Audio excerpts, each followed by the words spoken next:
Hey, what is up, guys? It is your boy, Kingdom Soldier, and a whole bunch of other people, and welcome to another episode of the STiKS.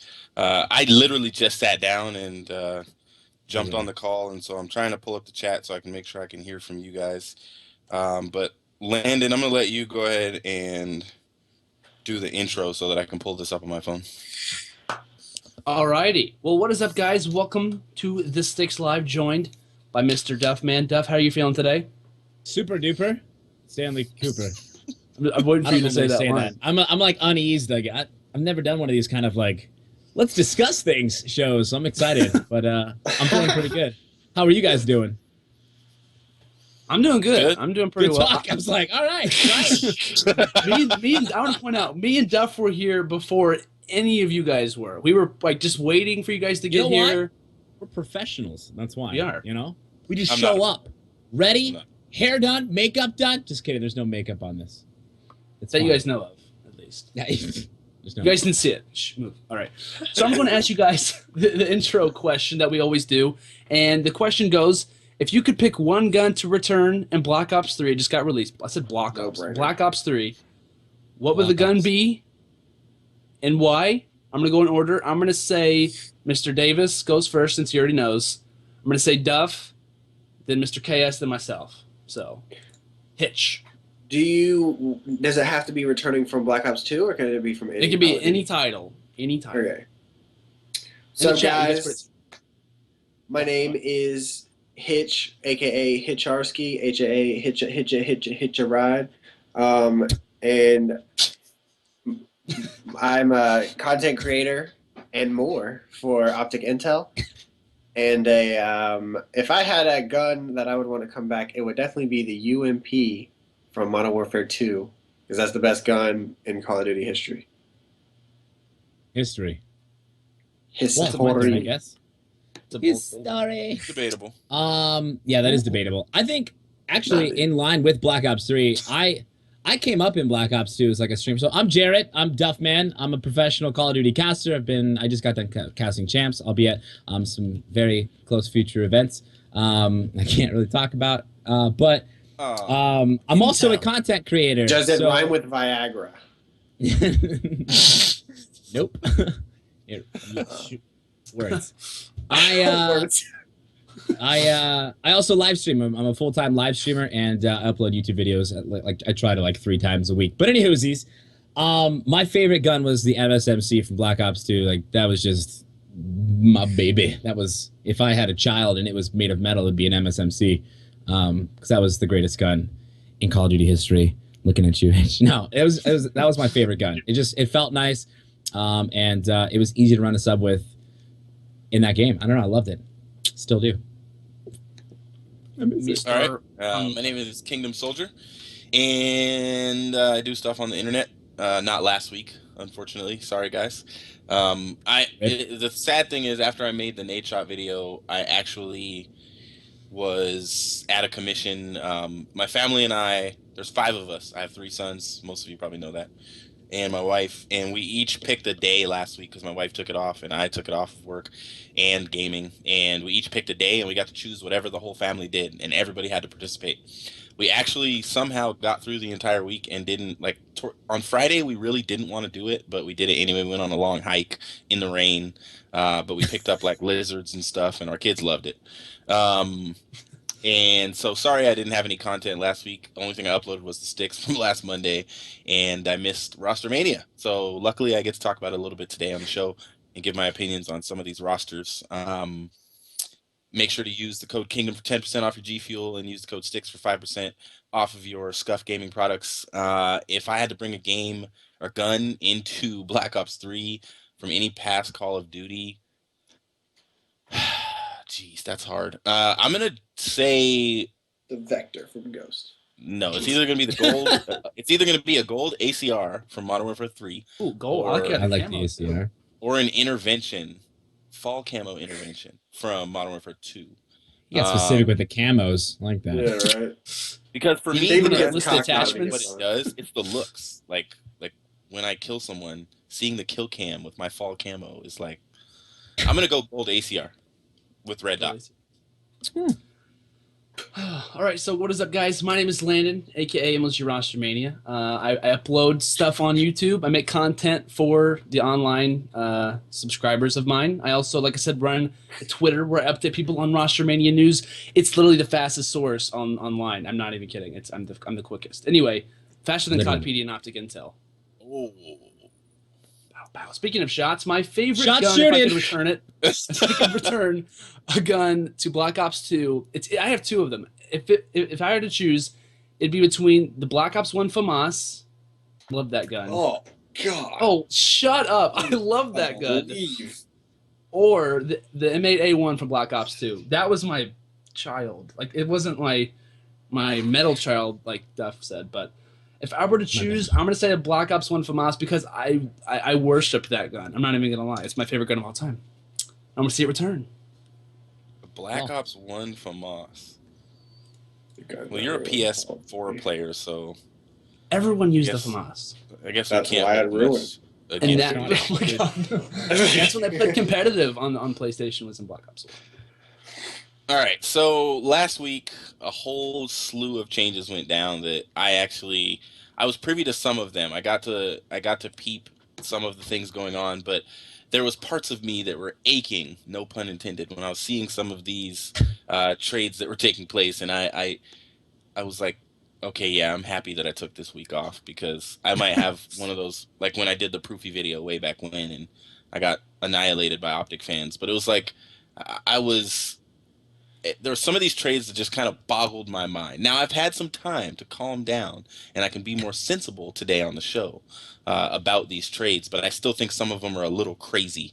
So some of the ones that I'm going to ask you guys kind of for your feedback on some of the main changes that took place. And the first one is, of course, Nameless and Parasite going to TK. I know you guys might have talked about this a little bit on the show last week, but if you could take the current Envy roster and of Looney, TP, Proofy, and Saints that was left after, of course, Nameless, Parasite, and Merc got dropped, kinda. He's still a part of the organization. He got Rambo'd, basically. But if you could if you could take the roster, the Envy roster, Looney, TP, Proofy, and Saints, and give it a grade, and I want you to grade it on, now from A through F, but grade it on what they look like on paper, and then how you think they'll actually perform, and based on temperament and things like that, attitude. And since Hitch really doesn't want to do this, I'm gonna actually ask Hitch to go first. So give them a rating, Hitch, a grade. Give them a grade like you were their school teacher. You are the Professor Codsworth, and you are going to grade Envy. What would you give them, A through F? That should be an A-level squad. On paper, it's an A-level squad. Okay.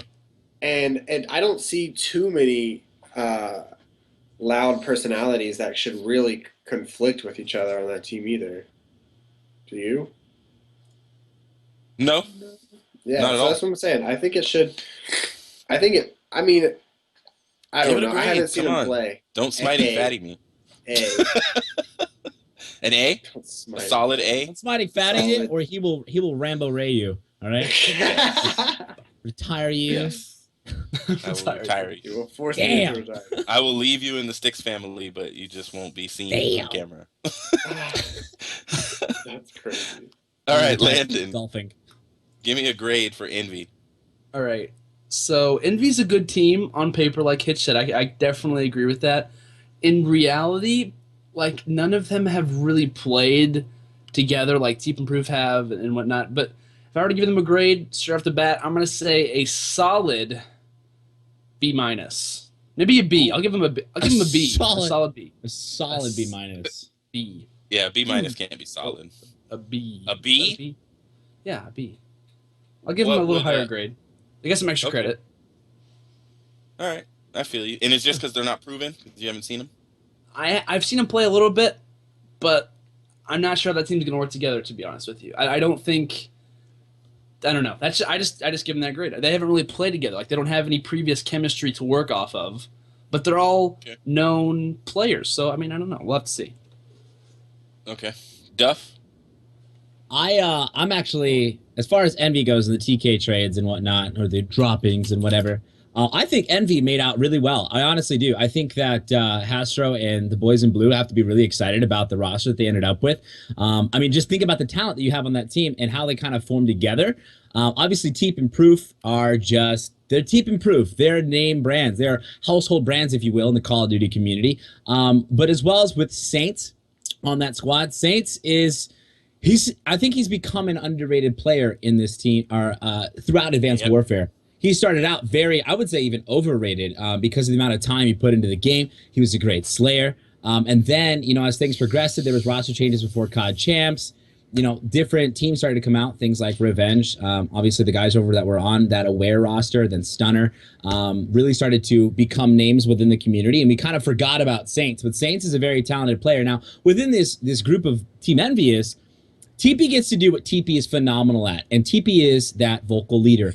And on this team, you want Proof just there, getting kills, calling out when he dies, and then you have, you know, the backup there while TP's calling the shots. He's going to be the vocal one, and Respawn talking about how many we have up, how many we have dead, leading the way in S&D, obviously. So I actually think that Envious has a really, really, really good, like, solid squad, honestly, going into Season 2. I give him an A, to be honest. I'm curious to see how they work together, but on paper and knowing them personally, knowing them from events and everything, I think this is honestly a good roster for them. I think they lucked out. I'm going to go close to what you said. I'm going to give them a B+. I think they have more potential than the TK squad, which we'll talk about in a second. But what I've seen, what I've been able to glance at, is Saints going bananas. I mean, he's dropping almost a minimum of a 40 bomb in respawns. And I think that team, once they gel and learn how to play, I mean, Proofy, regardless of all the different teams he's been on and all that kind of stuff, and nobody's really ever had a problem with Proofy. Like, he's not a problem player. Neither is Saints. He's very quiet, keeps himself, and just slays. TP is very vocal, likes to win. I really feel unfortunate for him. I heard him in his video say I was no longer wanted on Optic Nation, and when he said it, he kind of looked to the side and sighed for a second, and then he went back to what he was talking about. And I felt bad for him because I know how badly he wanted to prove himself, the same way Merc wanted to prove himself at Champs for Envy.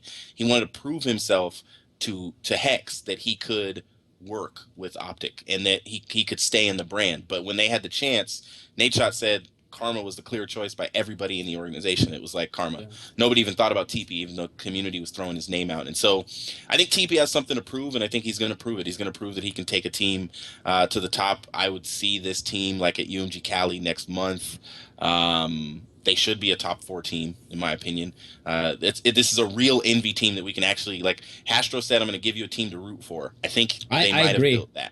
I agree, 100%. I think this is a team that's going to prove results. They're going to, I would say, even win tournaments throughout the rest of Advanced Warfare. But they're going to be a top contender. Man. It's just like every time we get a good Looney Envy team. Looney, I would say, in my opinion, is the only potential detractor from the greatness that this team could now Looney's a great player, but I think Looney also is a person that gets a little frustrated from time to time and definitely communicates that frustration, is not afraid to jump on Twitter and say whatever he wants. And so I think we'll have to see how that goes. But in my opinion, I give this team a B+ because they have a lot of potential. Now, if we switch to TK, Sharp, Goon, Nameless, and Parasite. This is a strange team, in my opinion. There's a lot of strange teams, I feel like, right now. Yeah, I'm going to say that a lot. Move on through them, yeah. Theme alert. So real quick, Landon, give me a grade for TK. Oh, man, dude. No offense. Like, and even what they've said on the ESR, TK just looks like an 8s team. Like, they look like they just, like, randomly picked up players because they wanted to. I like the squad. I like all of them. You know, with the pickup of Parasite, you have to know there's going to be drama in some form or fashion, which, you know, is always going to happen with teams. But to be honest, looking at the lineup for TK, overall, whenever I first saw it, I was like, ooh, this team looks pretty good. But based on the fact that, you know, how the team looks and just overall, I don't want to say like a C, but I'm going to give another B-. I think that they're a good team, but I think that they're not going to last very long. I hate to say that. I like TK as an organization. I think they do great stuff, but I'm just not sure with the pickup of Parasite. You know, there's always a problem with the team that Parasite's on. Not saying that it's always his fault at all times, but I will give them a B minus. So, Okay. Yeah. Hitch, give me a grade for TK. And before you do, can you spin around in your chair 5 times? I hate you. Trying to kill Hitch. Confirmed video evidence. Go ahead. Give me a grade, Hitch, We're for gonna TK. like over here like sweating. We got like goosebumps. Sharp goon, parasite, nameless. That's a weird team. I think that's like a B minus team. Man, you guys are rough. Bro, they just All right. don't work. Like, I don't understand why they. I don't know. How'd they do in the league this week? 2-2? That sounds about right for their team. And they're in a team house. Just gonna put that out. They're in a team house. But that sounds about right for that roster. 2-2 sounds about right. Duff, you're making weird faces over there. What is your rating for TK? I give him higher than that. I think you guys are kind of discounting them. They are weird. Those names together, yeah, you're like, what the? That is not a thing that should ever be a thing. But knowing those guys and knowing how they play, I mean, obviously, you talk about Parasite's past and with drama, and every team he's on, it seems like there's drama, whether it's him starting it or there's someone else or whatever.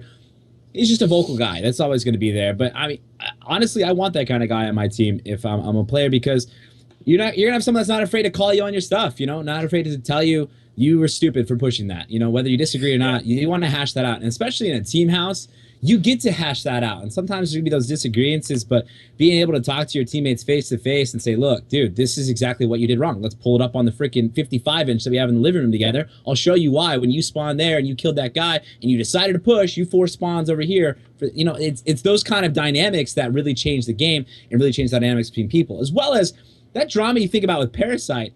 He's matured, man. The drama really started for that guy back in like Black Ops 2 after Frico Impact, won COD champs, and then there was all these changes with Impact and blah blah blah blah blah, and him and Killa always going back and forth. Really, he's matured a lot. He's changed a lot, and I think he's grown a lot as a player. Now these ties together, Sharp and Goon are phenomenal together. They're going to be a duo on this team. They absolutely are. Goon's a strong AR.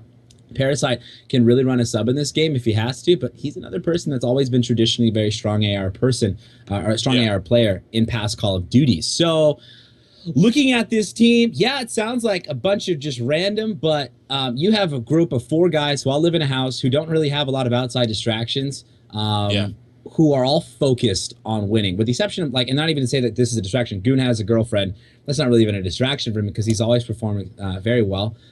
You have 4 guys that are just living the single life, playing Call of Duty hours and hours and hours a day, right across the room for each other. I think this is going to be a solid squad, to be honest. Okay. Well, A-minus. I'm going to give them A minus. Okay.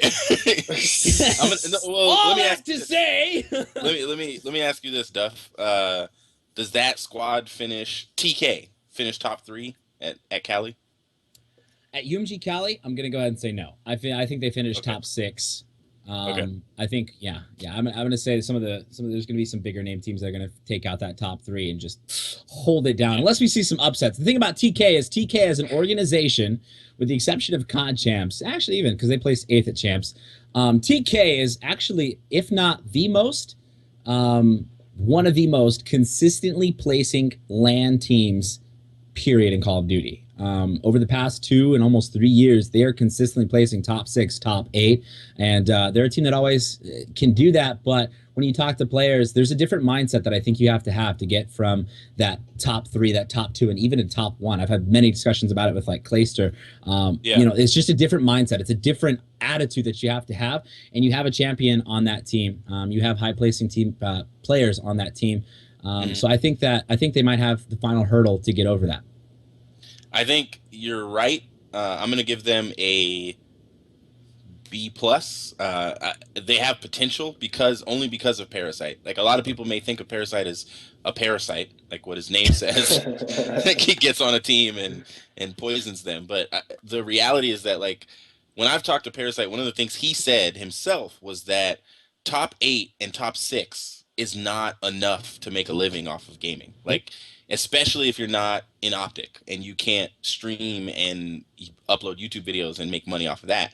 And when you're a player like Parasite, who is really intermittent with his YouTube content, he streams kind of consistently if he has league matches, but really intermittent with his YouTube content. And when he was doing it a lot in Black Ops 2, he was getting a lot of views, but you can't just take 3-4 month breaks all the time.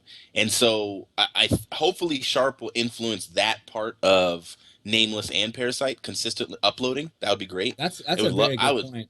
I'd love to see Goonjar making videos. Yeah, Kozif there too as well, and he uploads freaking like 9 videos a day. So every 5 minutes. the content that you're gonna have potentially coming out is not only gonna help grow him, but he's gonna see a different side of Call of Duty that if he didn't stay a week at Optic Gaming or 3 days or whatever it was about a year ago, you might have seen that difference, because the difference to make it in this gaming, in this industry, in Call of Duty, you need to be placed in top 3 consistently, or you need to move away from Call of Duty. And what I mean by that is still play, but you need to create content. Right. It's just the way it is.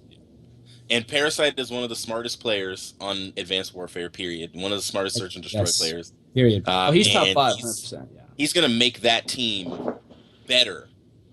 He will not let Sharp... He doesn't care about personalities. Parasite will not let anyone play badly. He doesn't care how many championships they've won. He doesn't care how big of a personality they are in the community. Parasite is the smartest player on this team, and I think he knows it, and he's going to influence Sharp, Goon, and Nameless will listen to Parasite anyway, but him and Name are kind of like, they're buddies, so they jab at each other, but Parasite will... I think he'll improve this team, because he's not going to settle for top 6 or top 8. He doesn't think that's funny. Like, he doesn't want to get on camera and laugh about placing top 8. And so I think for Parasite, he wants to do a lot better than what he's been doing in his placements. So I give him a B+. All right, so I don't want to go too much into this next one, but I do want a rating, and I know it might sound obvious, but I'm just going to go around real quick and talk about the Optic Gaming roster with the change of Nade and picking up Karma. These nuts. I knew you were going to say it one time. I was waiting for him to bring it up.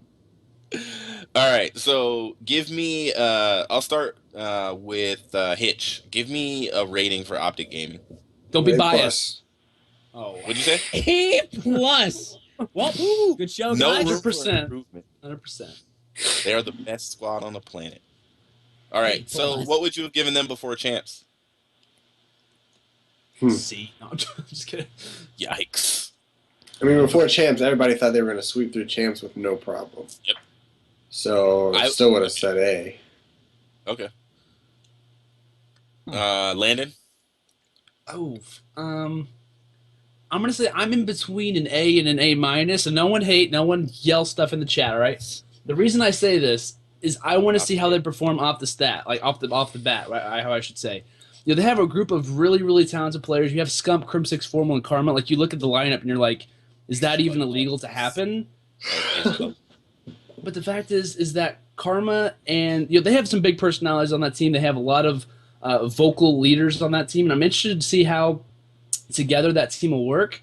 I think they'll be a dominant team 100%. I don't see them winning every single event till the day that Advanced Warfare ends by any means, but I think they're going to be a good team. They're in between an A and an A-. I think every team basically has room for improvement unless you're complexity or whatnot. But I think this team's really good. I definitely see a lot of good things for them. It's just roles working out for me for them. I think it's going to be interesting to see, to say the least. Duff?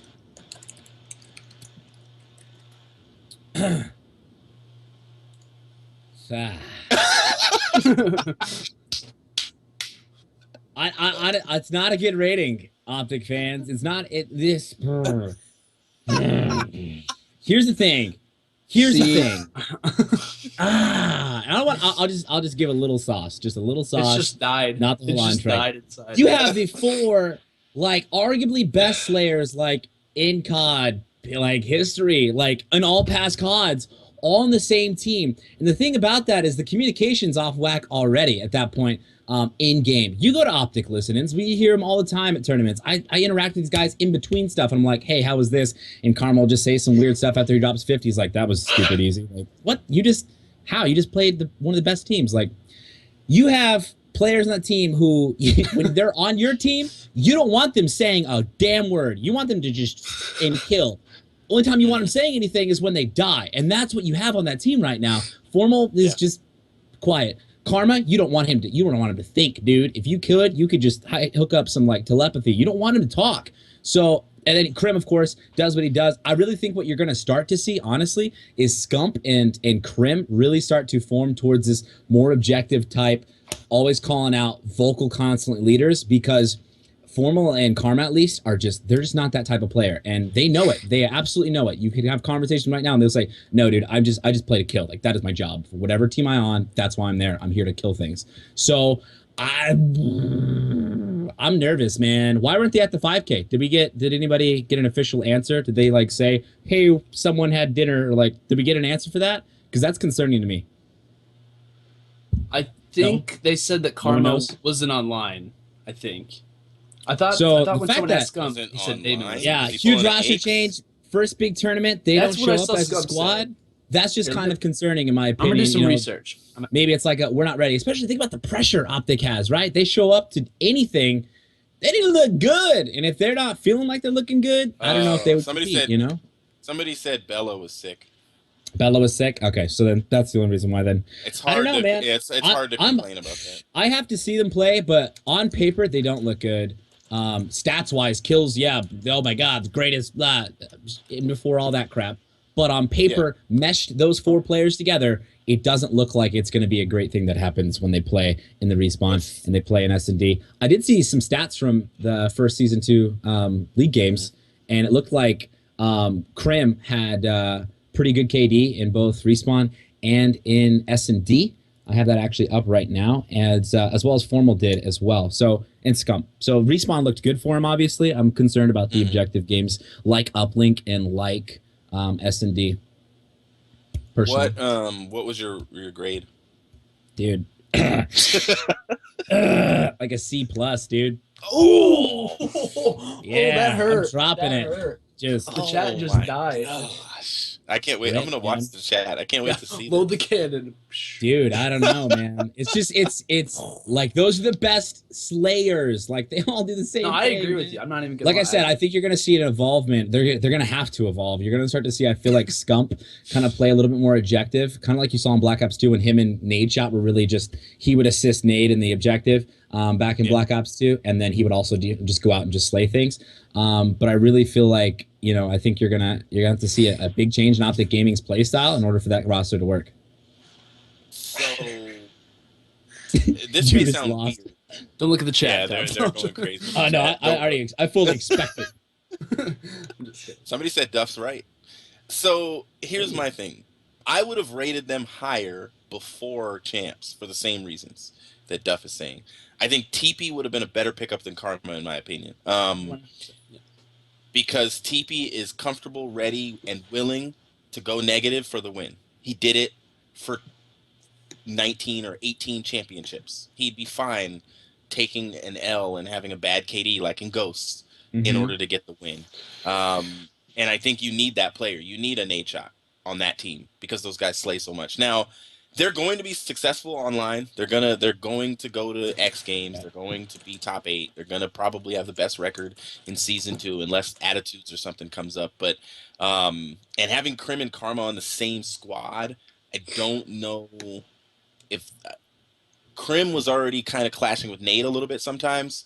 If him and Karma kind of get into clashing, I don't know how who's going to diffuse that. You know, Formal has stepped up and become the diffuser. Like, shut up, guys, let's just play. You know, yeah. So maybe they'll do better. But my worry for them is LAN and the fans looking like Hitch looks right now, like they did after Champs.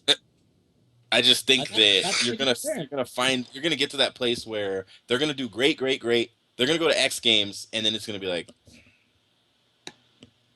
It's going to be that Clayster face, you know? I'm going to be so nervous. If they don't win, I don't know what's going to happen, to be honest with you. Like, I don't know how they're going to react to that. How what?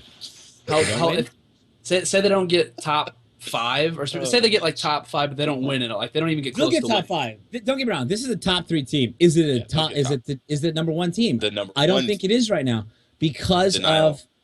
Yeah, well, denial is just... But... It's I saw someone put in the chat, objective is not a single player, it's a team thing. That's what I'm saying. This is not an objective team. This is a Slayer team. This is a team that just kills things. There's only so many players you can kill on the map. Yeah, they're going to 250 freaking 10 people in hardpoint. They're going to destroy in those respawn type game types. But when it comes to who's supposed to be picking up the drone or who just wants to slay out right now, those kind of decisions, I think are going to have to be made very quickly within Optic Gaming's roster, and you're going to have to see a transition in the way they play. Maybe Scump's not dropping the most kills or even the second or third most kills. Maybe he's in the bottom of the leaderboard because Scump's going to have to transition his role a little bit, kind of. That's what I'm saying, is you're going to they need to change their play style just a little bit if they want to consistently just perform at this very, very, very high level. Top 3, yes. Constantly just dominating like we all think Optic did or would at champs or before champs, I don't think so. Yeah. I don't think that's that same look. I agree. All right, I'm gonna let Hitch go die somewhere because he's begging for a commercial break so he can just lay down. And I'm really sorry, guys. It's hit like 5 minutes before the show, and I feel like death. I'm sorry, Duffman. You're still so beautiful. Oh, don't worry, dudes. You have a great sleep. I'll take your Twitter handle if you really die. I'll sell it on the market. Just give me your password real quick. And I'll tweet and make sure you DM me the Optic Gaming Twitter passwords as well. So I can follow 5 myself. I'll make sure to do that. Thanks, Hitch. All right, we'll be back, guys. Hitch probably is not going to be on camera anymore, but we'll be back on the other side of 60 seconds. And we're going to do a couple more teams, and then we're going to go into Black Ops 3 and some questions from Twitter. We'll be right back. Sorry guys, I'm looking at Twitter. Some of you guys are very upset with Duff's rating of Optic, but it's okay. It's okay. Let me pull this up. So I kind of want to. I'm just gonna pick a couple of teams. The next one I kind of want to cover is Prophecy.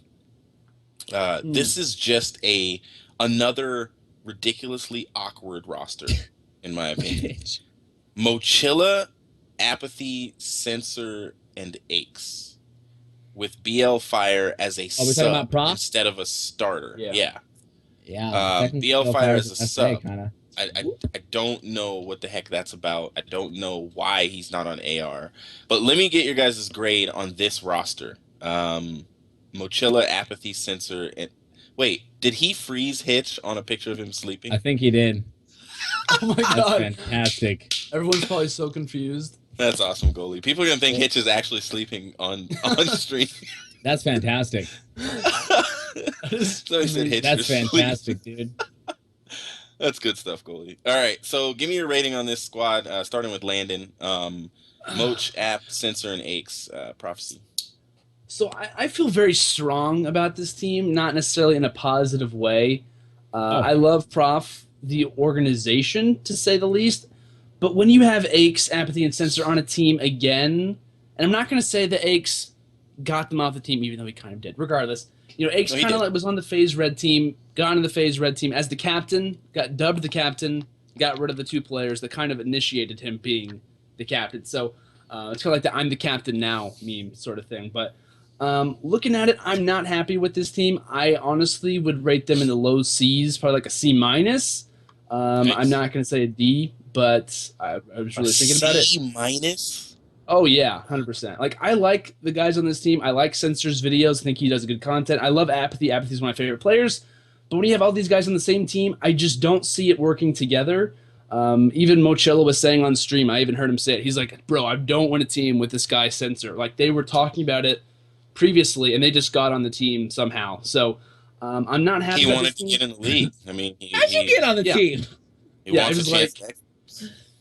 And I don't know how they're going to perform. I would like them to perform well. I just don't see them playing as well as some people might think. I just think it's going to be not necessarily a train wreck, but I don't see it working out well at all. Okay, he's SN4RN. It's Prof Apathy now. He changed it from FaZe Apathy. I wish he would just do Brian Apathy or something. Yeah. Clayster and Parasite and those guys, they're moving in the right direction of a nameless. Just having an @ that is for you.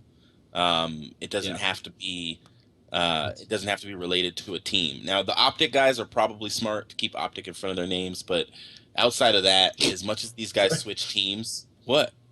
I just saw the picture of Hitch. I'm sorry. I just saw a picture of Sam Hitch. Sam Source is dying in the chat. How you doing, Sam? All right, so Duff, give me your rating on this prof squad. Much in tune with what Landon said about, you know, Aches and Sensor. There's just always going to be that kind of back and forth. Aches has really changed a lot as a player, though, and not only as a player but as a person this past year, I would say. You know, he can get vocal. He can just express his opinion, and whether it's right or it's wrong, usually it's right. I mean, he is like a 19-time world champion. It's yeah. So I mean, you know, you take everything he says. You don't take it with a grain of salt. You do take it because it's good quality advice and opinion, but it doesn't mean he's not always right. So this team, I think it has potential. I don't think it's as low as a C minus, but all the talent, all the players on that squad are talented. And the only thing I foresee a problem with is just the Sensor versus the world kind of thing. With, you know, he always gets flack about whatever, you know, especially from Aches and even Moch too. Moch isn't afraid to jump on that as well. I think that this team actually has really a lot of potential to go pretty far. I'd give him more of like a B, to be honest with you. Yeah, I'd give him a B. All right, I give him a C+. I love Brian Zhelyashkov. He's been on our show many times. He's never, ever turned me down for anything I've asked him. And watches my videos. I watched his videos. Good guy all around. I'm disappointed that he didn't end on one of these other squads like Envy. Really wanted to see him make it on one of the bigger teams where he could get better sponsorship. I think FaZe was good for him, but he was never on it with a group of guys that actually gelled with him. He was always the scapegoat. He was always the person that Aches would blame, called him lost, called him, you know, what is it? Crim6 calls him a peanut brain or something, pea brain. Says that he's just a stupid player. I mean, it's ridiculous in my opinion. I feel bad for him, but of course he's just like these other guys who want to find their way onto a league team, want to qualify, and so he is on a squad with Mochilla, Sensor, and Aches. I can't believe Apathy and I can't believe Sensor are back on a team with Aches.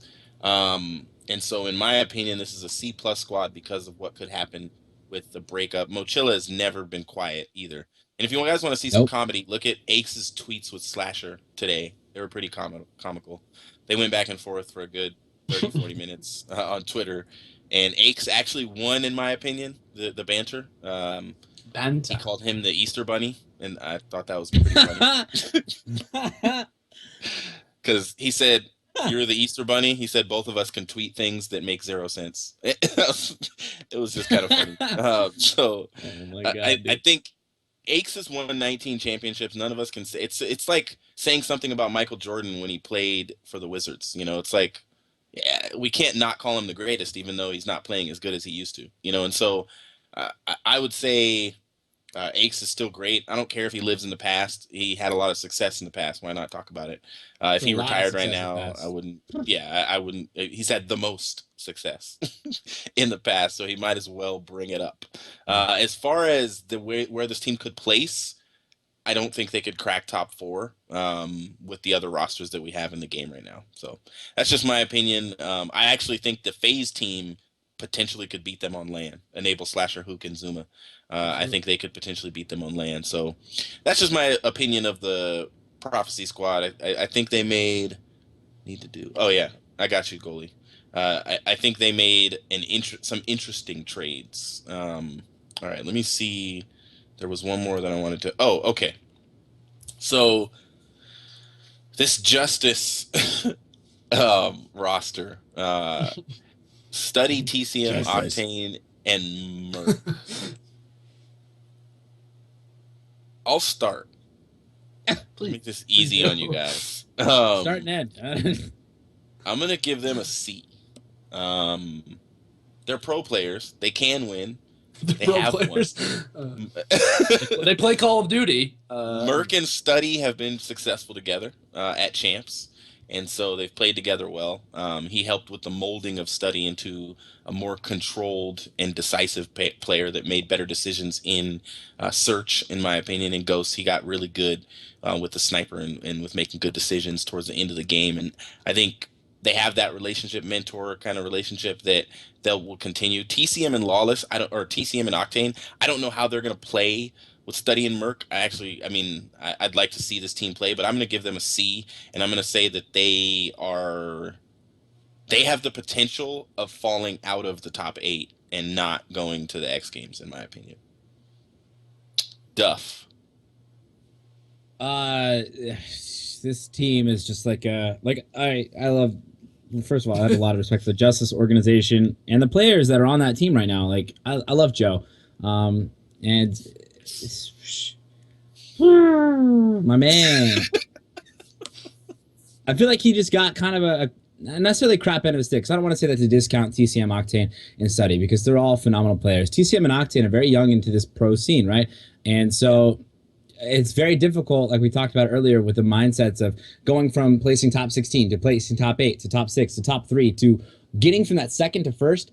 You can ask any of the pro players, any champs. I've had these conversations with them. It's a different mindset. You have to have a different attitude to get over that hurdle. You can have the same skill level or worse skill level, but you don't have the same attitude, you're not going to win events. And the thing is about this team is you've got some young guys on there with the veteranship that is Merc.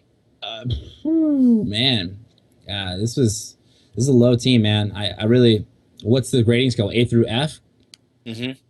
I mean, this is kind of a D squad, dude. This is my JV roster. You know what I mean? It's just, it really is. This is, like, I love, like I said, not to discount any of those players. They're great players. They're phenomenal players, but put together and with the, veteranship of Merc and then the kind of the young talent that still is Study. Study's only kind of really been around for, just over a year. So, TCM and Octane just came up in this pro scene. They've been amateurs for a long time. I used to cast over them before, like on amateur show matches for Perfect Alliance. I've watched these guys grow, and they've been playing for a long time, but they haven't been playing at this level for a long time. Yeah, so agreed. I got you. I mean, like I said, you can't expect Merc to carry the team just because he's the vet. He's just, it's kind of a rough squad. Carrying a team right now. No one's capable of carrying a squad. Like, it's just. Well, no, I'm saying, like, if you put Krim on that team, you carry them to a certain placing. But I'm saying, like, That's Merc true. is not skill-wise at a point right now, and he would say that. He would admit that. He's not at a point where he can carry a squad. Like, mentally, Merc is one of the best mental, like, players that we have, and I think what he was gonna do with Envy before he got on this team, like watching their gameplays and kind of giving them feedback and helping that team to do better and telling them what they're doing wrong, because it's better to have an outside person say that than someone that's on the squad, because everybody will just lie and say, no, I didn't do that, it was it was Austin that did it, or it's like I think, but we have to admit Merc is not at a point right now. He's not a player that is going to carry a team. Now, if he carries this team, he'll carry them to top 6. He'll carry them to maybe top 5. But here's the other thing too, and a lot of fans don't think about this is their job, right? This is Merc's job. This is his job. Yes. That's exactly what it is. He has an outside life. Him and Marissa, they're getting married. I mean, you're at a different stage in your life. He's about to finish college. Just like we talked about earlier. He's about to finish college. He's about to get married. Like, dude, life things are happening to him outside of Call of Duty. So you can't sit there and say, is your mind fully focused on winning championships? Like we talked about earlier, TK, they have a team house full of dudes with no other obligations, with the exception of Goon with a girlfriend, but that hasn't affected him up to this point. And they are just ready. They are focused on the same goal. Right now, you have a group of guys, some young guys that just want to win, and you have a vet that's like, he'll teach him. He will pass on some freaking knowledge bombs, but is his mind elsewhere? Is he focused on winning a championship, or is he focused on winning events? Maybe not. Maybe he's comfortable. You don't know, right? But his life is elsewhere. That's what I'm saying. That all plays an effect when you go in and you sit down in front of a console on main stage. No, I feel you 100%. And no stream, Hitch is not really sleeping on camera. That's a picture of him when we were in a Skype call getting ready for the show or something, and he was napping. And so me and Goalie came back and screenshotted it. I think I tweeted it out, actually. That was months ago. But Goalie put that in the box because Hitch Hitch is really sick, and so we pulled him off the air so he wouldn't puke in front of you guys. Landon, give me do you have any kind of a rating for this?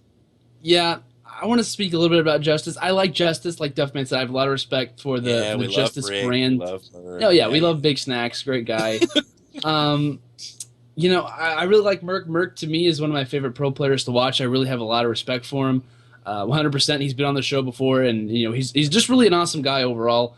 You know, I think the reason Merc is on Justice, I don't think he really wanted to be on the bench. You know, Merc still has that thirst for, you know, wanting to play. Obviously, he wouldn't have wanted to join this team had it not been for that reason. I know I've seen in Merc's videos, and in the video of him talking about why he's not on the starting lineup for Envy anymore, is because he's tired of playing the OBJ role. He's tired of playing the objective. He just doesn't feel comfortable. And he also said that he wasn't feeling that same way he felt, you know, whenever he was on teams in the past. And do I think that he's on a better team now? Not really. You know, I hope that this team can work out. I know TCM pretty well, like personally and whatnot. Study's a really good player. They've played in the past, him and Merc have.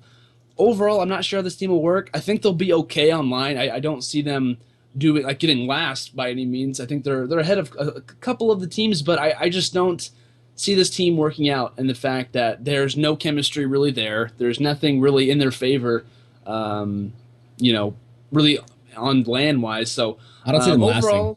Yeah, I don't see them lasting very long. Agreed. Maybe till the end of the season. Even up to UMG Cali. Yeah, like I mean, honestly, I feel like when do the rosters last long? Is that 28th or 29th of this month? Do you guys think they'll make a change before then, or think they're just gonna have to risk and ride it out? But here's the thing: they're in the league. Like maybe they'll pick up BL Fire. I mean, I just don't know. He's still technically a free agent. He's just a sub right now. So yeah. I mean, maybe they'll get BL Fire. There was some other subs that I was like, how is this person a sub? Like this doesn't make like Dito. Maybe they'll pick up Dito. Well, Dito just got an ISO, which I'm not sure if he's happy about that, but you know. You said what? Dito just announced he was on Isolation Empire yesterday. Oh, that's right. They're not. Why'd you say it with such disgust? No, I'm just kidding. Because he had better opportunities. These players, the thing that people don't get is that these players that move around so much. Can you guys now? I already rated this team, but let me ask your opinion on this, and you can tell me if I'm wrong or not. But I feel like we're at a point where there's a group of really valuable guys. There's like 10 of them, 10 or less, that can do what they want. They can choose what team they want to be on. They can because they're going to get a contract. People will pay for them, and they'll never have to worry about landing on a team. And then there's everyone else, and I think everyone's in the same boat. I think right now, for some reason, our game sees Hook, Zuma. I guess I wouldn't put Attach in there because he just won champs. But if you think about like Hook, Zuma, even Apathy, like you see these players and people put them in the boat of, well, I don't know if I want them. I'm going to kind of wait and see who wants to be on my squad. But there's players like Krim. If Krim left Optic, he would get phone calls immediately. He would have teams that would say, yeah, I'll clear a spot for you. Who do I need to drop? And so I feel like we've gotten to this place where there's a group of guys that are always going to land on one of these TK, Envy, Denial, Optic. They're going to land on one of these large organizations, Optic Nation Gaming. And then we have these other guys that are like kind of hoping that they land somewhere. Like, let me ask you guys this. If Sharp got dropped from TK, do you see an Optic Gaming or an Optic Nation or one of these other large teams like trying to grab him? And Sharp's a great player in my opinion, and a great personality, great guy. He does the social media stuff, great captain. But would you see one of those larger teams grabbing him? I think so, yeah. I don't necessarily see someone like dropping a player for him, but I definitely see him on one of these bigger name teams because TK is a bigger name team in my opinion. It is. I agree. That's what I'm saying. The thing that he brings to the table that a lot of other players don't, like he is very talented. He is a very consistent placing player. Is he does bring leadership skills. He does bring a lot of knowledge, but he also brings the other fact, and that's content. And dude hit 100,000 subscribers in like 6 months on YouTube. Yeah. Like he just got in the grind, and he's smart about that. So he's a smart guy. Yeah. He's smart about brand and really about COD. When you start to think about it, it's not necessarily so much about skill. Don't get me wrong. You need skill. But it's about brandability. How do you brand yourself? How do you build, and how do you interact with your audience? And he's someone that does a good job. I think if something happened with TK, there's falling out, I think it'd be very easy for him to get on a squad like Envy or like FaZe or like Optic Nation. So here's I guess my response to your answer would be look at the Envy roster. Like It's a good content roster. wise, you only have TP. Content-wise. You know, you have Right. TP that does content. It's like for some reason there's not as much value in someone's potential to grow your brand. It's like I want placings and I'm looking at stats. And it's like I feel like and maybe Big Snacks or one of those guys can kind of talk about this. I know we had Robbie on last week, but I'm just wondering, you know, like I don't know. I just as I see some of these trades, my brain is I'm boggled. I'm really I'm like, wait, aches on prophecy? What? What? People are just making trades to make trades, man. It's like, all right, last team. I just, yeah. Go ahead, I'm sorry. I just think that some people made trades just to switch it up a little bit, which it's whatever. But we'll have to see. Like you said, we'll move on. All right, I just want to. Go ahead, Duff. I just want to address the chat real quick. What I was talking about with brandability is Sharp has had a YouTube channel for years. We all have had a YouTube channel for years, but he only started uploading consistently. I think everyone in this room would agree. Yes. He only started really grinding. Yes. About 6 months ago. So that's what I was referring to. Everyone's had a YouTube channel forever. Everyone. We all do. But recently he started grinding 3 minimum videos, it seems like, a week, and it just blew up. That was my point. Yes. And he intentionally said he wanted to hit 100,000. And so he went after it by uploading consistently. And so, I mean, I love Brandon. I think he's a great guy. I know him. He's been on the show more than any other pro. So that guy, he's always he again is one of those people. Him and Apathy have just both always been willing to answer my call. But so the last squad I want to ask you guys about is Optic Nation. They went back to the old Ghost squad of Imbos, Killa, Mir, and Ricky. I personally, before I give a grade, I kind of have some confidence in this squad. I don't know how they've been playing this week, but there's something about me that I love these guys playing together. Like the comedy that I know is going to be in these streams excites me. To be honest, like the fact that Imbos, Killa, Mir, and Ricky are going to be in Skype calls or Mumble calls or whatever together, and hilarious. When someone makes a bad play and when Killa does something ridiculous. I mean, I'm excited for what I'm going to be listening to, and I hope when they stream them on ESR, I hope they actually do listen-ins instead, or I'll switch to one of their channels, I guess. But let me get your guys' rating for this squad of Imbos, Killa, Mir, and Ricky, and I'll start with Duff. I think again, I agree with you. I have a lot of confidence in this squad. I think this squad can do a lot of great things. I think it's definitely a top 3 team. It's good. I mean, there's not much I can say about it. All these players are very talented. Embo's time and time again has just been proving himself throughout Advanced Warfare. With just these I wouldn't say pickup squads, but these kind of ragtag teams at events, and he's just been playing well and playing out of his mind. So I like him on the squad with Killa and with Miracles and Ricky. Of course, those are all past championships or Killa and Miracle, past world champions. So you got some different experience there. You've got some talent. You got some young guys that are just, honestly, they know each other. They've been playing with each other in eights and on different teams. I think it's a great squad. At events, I fully expect them to place top 3. I'd probably give them a B plus. Yeah.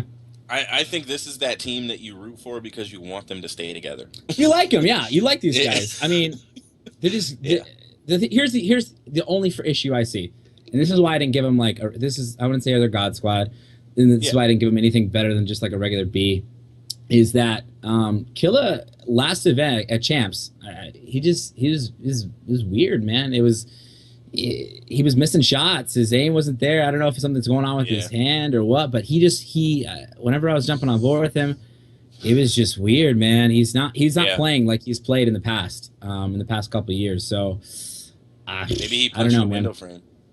I don't know, but that's my only major concern right now is how Killa continues to play throughout without this team, because at Champs he just looked bad. It didn't. And let's say he looked bad. He wasn't bad. It's just there is some struggle, man. There was definitely some struggle with him. Do you think Killa doesn't like playing with Damon?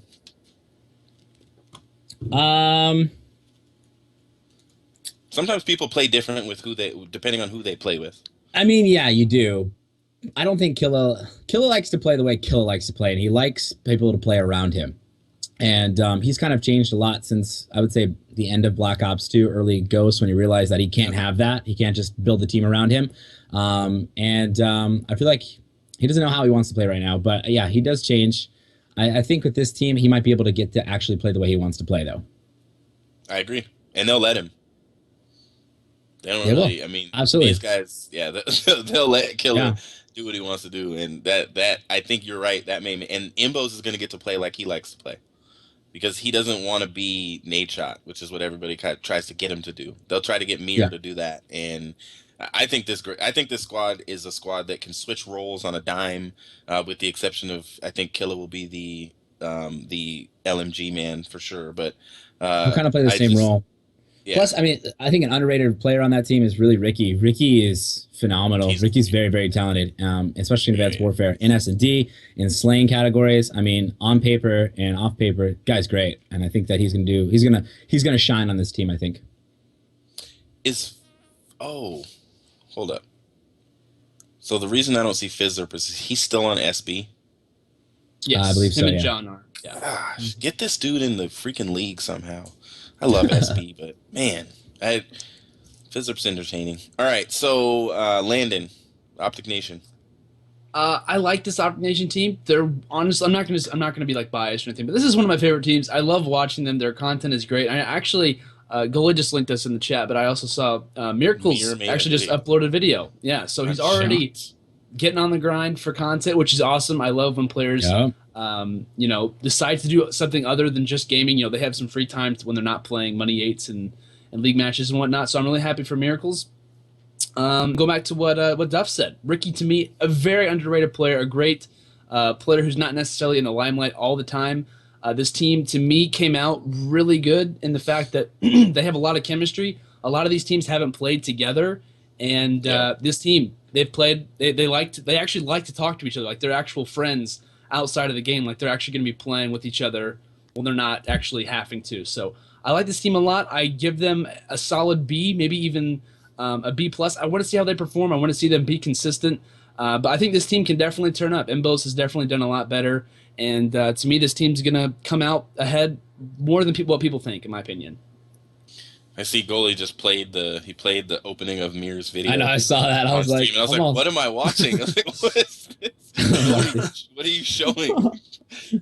He's walked in, it was like MTV Cribs. He was like, what up? Welcome to the house. Here. I don't even know what he said. The first time I saw Dave Chappelle, he did that. He walked out on stage. This is when he just did stand-up. He walked out on stage, and he literally just stood there and put his hands out like this, and everybody just started dying. Nobody even knew who he was, and he just came out and stood there, and he looks funny, so you just started laughing. He's just like this super skinny black dude standing there like with his goofy face, and people died. All right, so Optic Nation, I'm going to give them A-. I think they have a lot of potential. I think there's nothing that really should implode this team. The only thing that can mess this team up is if they don't play well, if they don't place well. However, I think this is a squad that nobody would want to leave because of bad placings. Like, I don't see any of these players being like, oh, I don't want to be on this team anymore because we're not doing really good. For me, in my opinion, I think this is a great squad. I think Hector honestly made a good decision. I asked him, how hard was it to bring Killa back? And he said it wasn't very hard, but it was kind of weird because when Killa left, he was the one guy that, like, Killa didn't say anything when he left Optic. He just left. Peace. And, Hex found out from other people by his tweet. And Hex doesn't want to find stuff out by tweet, like from any of his players. And so he wasn't very happy about that. But taking Killa back, he's in the same boat as Hastro, Hector is, with the, he lets his players make these decisions. He just has influence. And so he can't necessarily say no, TP, no. But TP made it sound like the players that he could pick were limited. So he made it sound like the people that he could play with when he was on Optic Nation and they're picking people up, he made it sound like they were limited, which means there's probably people that they were like, no, they don't fit the brand. You can't pick them up. And so I think these four players are they're the original Optic Nation, in my opinion. They're Optic Nation, and I think I hope they stay like this for the rest of the year. That'd be great. I think this squad could have a lot of they could really entertain us. They're probably the most entertaining team in Call of Duty right now. If you look at all these rosters, and I know people are going to say, but what about Optic Gaming? If Nadeshot was on there, maybe. But I think, like Duff said, this is a quiet team of slayers, and they're not going to be. Krim is pretty funny, but these four guys, this is going to be great to watch, in my opinion. Yeah, I just want to clarify, by us giving these ratings to these teams, this is not to say that any team is better than the other. This is literally just analyzing just the team, not compared to other teams, but just them as players together and how they perform. Has nothing to do. So you guys can relax with taking it out of context. I'm not saying ON's better than OG or they're going to dominate them or whatever and blah, blah, blah, blah, blah. I'm just saying in context, will these players mesh together, how they look together. That's the way we're all talking about tweets? This. So, tons. I don't care. So you can relax. You can relax. I wouldn't be on this show if I didn't know what the hell I was talking about. All right, so let's go with this. So to kind of put this in context, each of you guys, and I'll start with Landon, give me the top 3 teams that are in season 2 right now, in your opinion. Oh, hold on. Let me look real quick. Okay. AR, Denial, FaZe, Optic Gaming, Nation. Hold on, let me look real quick here. All right. The top 3 teams for me, and I'm not looking at their overall record or anything. I'm just looking at the rosters. I definitely have Optic Gaming and Denial. I think that Denial is a really, really good team online. They definitely have their roles down. I think, honestly, Denial is one of the main teams that really have their roles set. Like, they know what to do. Replays is hardcore OBJ. Clayster knows what to do. Definitely a leader and whatnot. So I definitely have Denial and Optic Gaming as my top 2. As a third, I'm going to say FaZe. I really, really like the FaZe lineup. I think Hukin, Zuma, Slasher, and Enable will work well together. Despite what some people will say, I think it's kind of a really good team. I like the subs that they have. Aqua is an amazing player, so if one of them's out, like their team just like doesn't diminish. Like it even, I think it stays or even gets better possibly. So I'm going to say Optic, Denial, and FaZe are the top 3 teams that will come out of the league, in my opinion. So. Yeah, strictly referring to the league only in season 2. I 100% agree with you. Again, these are all online matches. These are some of the talented players, period. Hook has gotten it as well, but he's just very talented. Actually, I think he has the highest KD in Respawn right now after the first season 2 league matches. So, yeah, I completely agree. OG, FaZe, and Denial are going to come out on top 3 in no particular order. Come out top 3 in the season 2 league, I agree. Now, here's the funny thing. Before roster mania this past week, Optic Gaming and Denial would have been the top 2 teams. And so all the changes that have taken place have not necessarily impacted our opinion on the top 2 or 3 teams in the game, which I think is interesting. And I'm going to say the same thing. Like when I first looked at these rosters, these 12 rosters, I said Optic Gaming and Denial, of course, and then FaZe Clan. Now, would either one of you put Denial over Optic, or even though are we counting the LAN loss at Champs as just a blunder that doesn't make sense, and you'd still put Optic Gaming over Denial?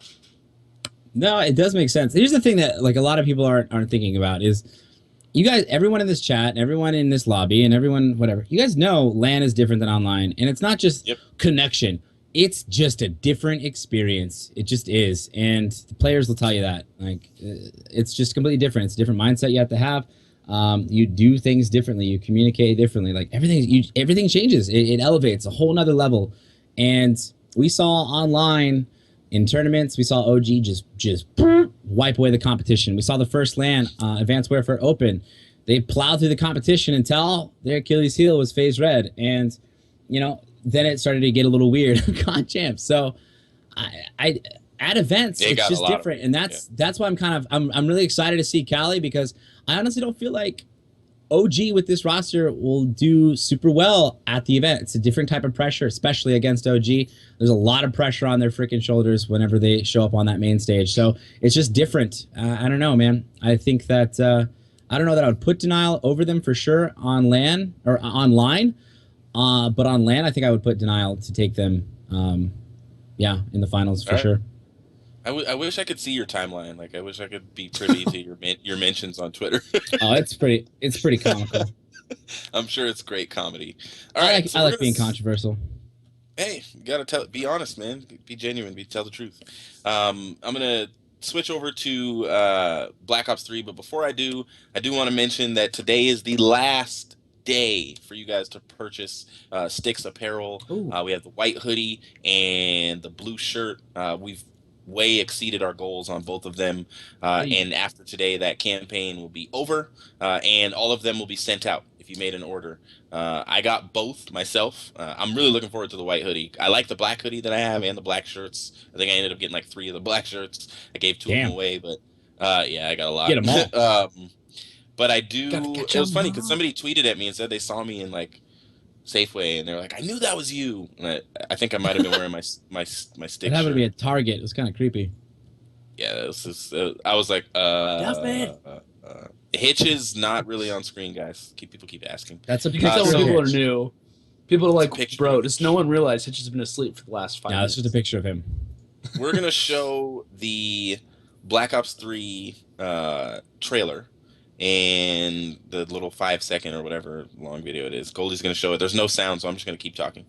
But we are gonna show the trailer itself. I'm sure every single one of you has seen it. There's not very much revealed in it, but we know it is Black Ops 3. Some of the confirmed rumors, but they're still rumors, but they're confirmed. They're like a little higher on the rumor tier. Is that it's not going to have the same type of exo ability that we've seen currently, but that there's robotics involved. So it sounds like the wall running rumor that people have been talking about, like Titanfall-ish wall running, is a real possibility, which means think about the dunks you could do running off walls in Uplink, if Uplink exists as a game. And so I guess we'll have to wait and see what is going to happen with this game. But I kind of want to ask you guys,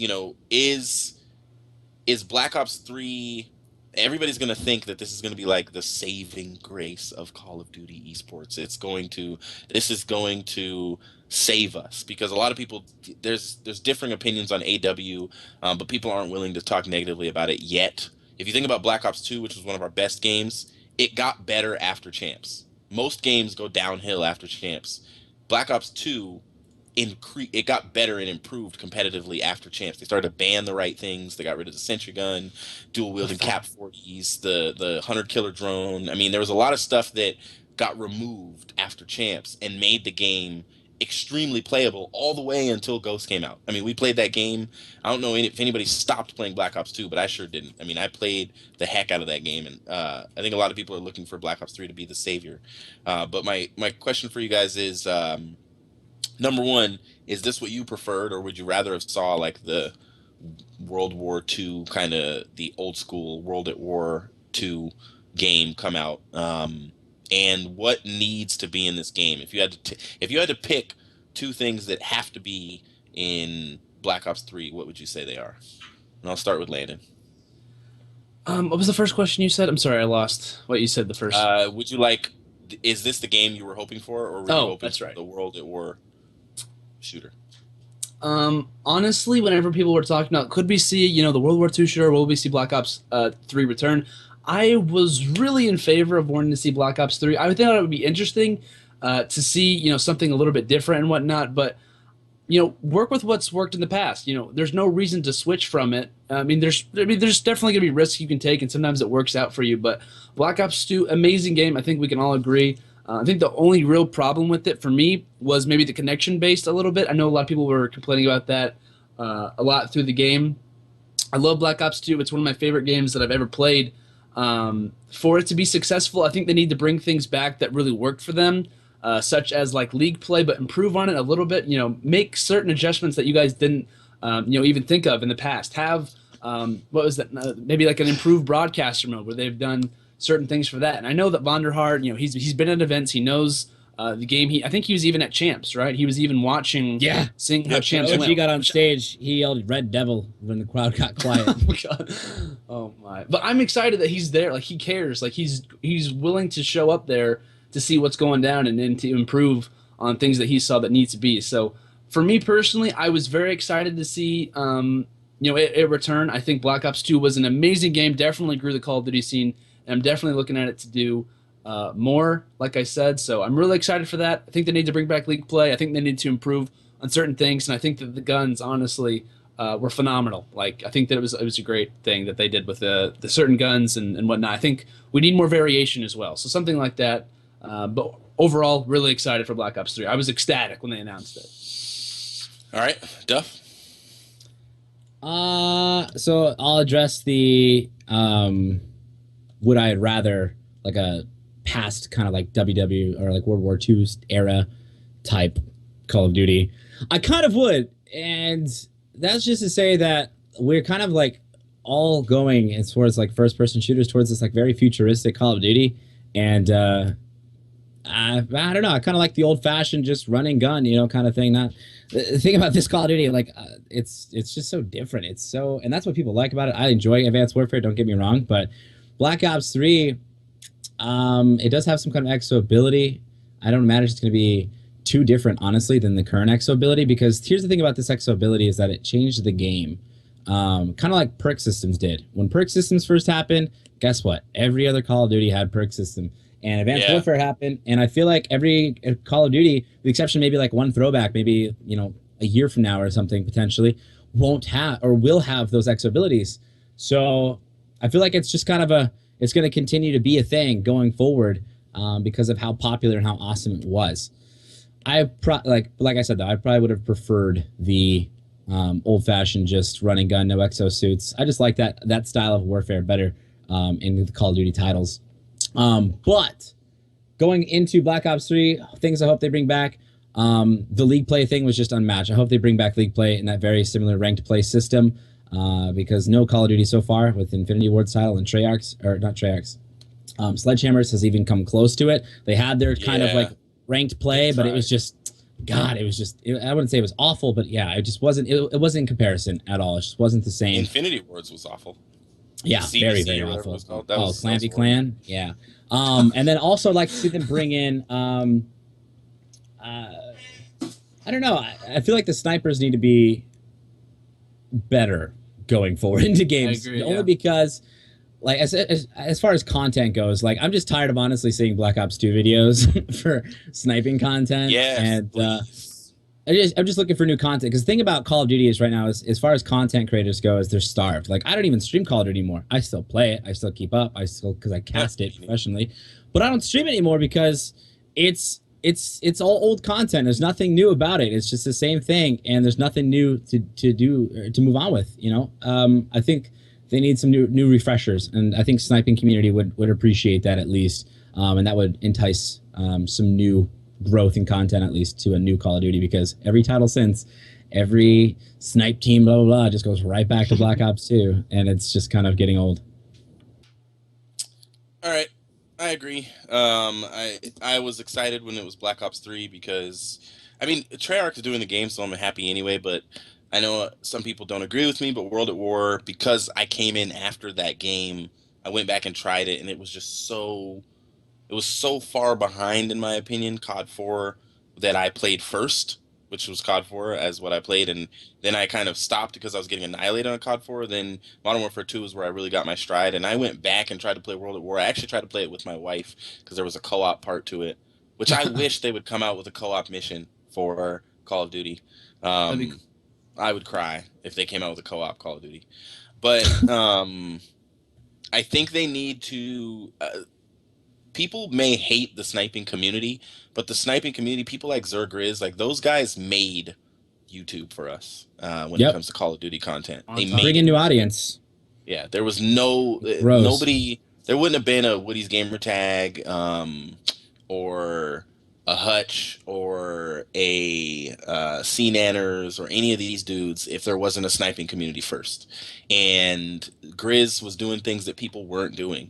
People don't watch him as much anymore, but he was doing things people weren't doing, and he opened our eyes to the potential of people watching Call of Duty videos on the internet. And think about Optic. They're Optic now. Think about FaZe. They're FaZe, but they're FaZe from sniping. Optic started as a sniping team that grew and was huge and had Pomage and had Predator and had Nade Shot, and Nade used to snipe in GBs, and that was what he became known for. And then he joined the competitive team, and now esports is really popular. But content wise, you even look at Sharp, like what he uploads he doesn't upload competitive Call of Duty. And you look at these guys' streams, they're not streaming Call of Duty if they're not playing a league match, they're streaming H1Z1 or something else. Yeah. And I just want to get back to the place where Call of Duty is good enough for us to watch more. Continue and produce content for it, because everyone's moving away from it, to be honest. Yeah. So I think they need to bring back this. I think the sniping has to be something that's viable. I think that, in my opinion, they have to bring back snipers that are usable for content that are entertaining to look at. Like, if I saw someone do a 360 on AW, it probably looks really awkward. Like, it doesn't look nice. But if you see someone do a 360 with an intervention, you're like, oh, that was beautiful. That was just amazing. Damn. Or a DSR 50. I mean, even those weapons, like, and I think what Black Ops 2 did well is they adjusted their game to meet our needs without changing the game too much. And I hope that that's what they do in this next one. In my opinion, exosuits, I would say they have to go, but it's really hard because if we're playing a year with them, getting back on the ground is going to be really weird. Oh, it's so weird. I streamed the throwback Black Ops 2 the other night, and it was that's the funny thing. How many times did you click? I was bursting everywhere. I was burst, but I wasn't bursting. I was literally, my thumb was like broken by the end of the stream, but it wasn't going anywhere. Obviously, I was boosting and everything. Nothing's happening. But no, I totally get it. That's the thing too, right? So if I stream Advanced Warfare right now, I'd pull like 40 to 60 viewers. Stream Black Ops 2 and I'm hitting 200, 300 viewers. Yeah. Because that's the content. Like, that's my point, is that I hope that's one of the things I brought up snipers for. I hope in this new Call of Duty they bring back something that helps with this starving content that is Call of Duty right now, because nobody's streaming it unless they have to. Like, they're streaming league matches, and that's basically it. Some of them are streaming pubs and whatnot, or they're playing H1Z1, they're playing CS:GO, just like I am. I still keep up with COD. I still play COD. I still watch COD streams and competitive and whatnot. But I don't stream that content because it's boring content right now. It's very hard for me because of my limited time to play games. I'm playing 2K, NBA 2K15 right now. It's very hard for me to keep up because if I don't play, I don't know the stuns and EMPs, and I don't know all the different meta because I don't play. But I don't really want to play, and that's what's hard. It's like, I'm like, I really don't want to play this right now. It's like, well, all right, let me try to see if anybody else wants to play. Okay, let's play 8s, or but it's like I have to force myself. So I hope that changes. All right, so we're gonna do one question from Twitter because Kingdom has to go. I'm actually late. My wife's gonna kill me, but we're gonna do one question from Twitter, and then we are going to close out the show in the fashion that we normally do. And oh my gosh, this is the question you guys chose. And the question from Twitter is from Trollinator, and he says, question for Hitch. Strike a pose for the camera. He did it. Hitch did it. All right, so we're going to end the show like we always do, and what we're going to do is I'm going to give you guys an opportunity to say whatever you want to whoever you want about whatever you want for 30 seconds or less. You can shout out your own content. You can shout out, discount codes that you have for random sponsors or whatever, your stream, whatever you want, or you can say something inspirational. Whatever you want to say. I'm going to start with Landon, go to Duff, and then I will end the show myself. All right, guys, it's been your dude, your bro, your pal. It's been your ally on the internet. It's been Landon. I really appreciate everyone for coming to the stream tonight. Had an awesome time. Thank you to Duff, Kingdom for having me on, and Goalie for producing. And thank you for Hitch, whether he watches this or not. Probably not, but him being on here. Rest in peace, Hitch. Hopefully he gets better. I really hope that he, rest in peace for Hitch. But like I said, thank you guys so much for coming to the stream. Shout out to a lot of sponsors I don't have yet. We'll be in contact very, very shortly. But I make content on YouTube. I wouldn't shout out my YouTube, but I'm making a lot more content. I'm trying to produce and make more entertaining stuff. I've been trying to stream a lot more. So thank you guys for coming out. Had an awesome time. Duff, GG's, pal. Yo, GG's. Thanks for having me on the show. I appreciate you guys inviting me on here. It's fun to talk and give some genuine honest opinions on rosters. Rustle some jimmies. I think that was a good time. I'm excited for Black Ops 3. I do produce a lot of content. You can follow me on Twitter. It's below my name, below my camera, Duffman_NA if you want. I stream every single night. I'm a full-time streamer. Every day and every night I'm on that grind. So come by for mostly not COD content, to be completely honest, because it's boring. And we'll have some fun in the stream sometime. Cool? Cool. Kingdom. All right. This is your boy Kingdom Soldier. Thank you, Duff, for coming on. You guys should check out Duff's YouTube. I think he's a little over 4,000 subscribers. Yeah, just hit climbing that mountain. And his content is actually pretty funny. I went to your channel when I was looking for people submitted your name for I was picking top channels under 5K, which I am going to be uploading that this week, guys, because I chose them a week ago, but I just didn't make any content last week. And somebody submitted your channel, and I went and looked at it. I don't even think I knew you made YouTube content, but your video, where you were doing things casters say or something like that. I laughed when you were saying Nade Shot, and Nade Shot does, and Nade Shot, and Nade Shot. Jumping on board with Nade Shot, America's favorite gamer, Nade Shot. Yeah. It was a fun video to make. That was a good video. It's so funny because you don't know where you're going to end up in the community. I started YouTube as like, I was going to be a YouTuber. Like that was the goal. And then I started streaming and then I was like, I'm going to be a streamer. And then someone was like, I was just playing like GBs and I was scrimming and stuff in Black Ops 2. And someone was like, dude, you should cast. You have a good voice. Try it out. Now I'm more known for casting than I am for streaming, even though it's my full-time job. It's weird. Yeah, it's good. All right. So, I will say that you should buy some hoodies and some shirts. They're really nice. You should, if you need some G Fuel, you should use my code Kingdom and get 10% off.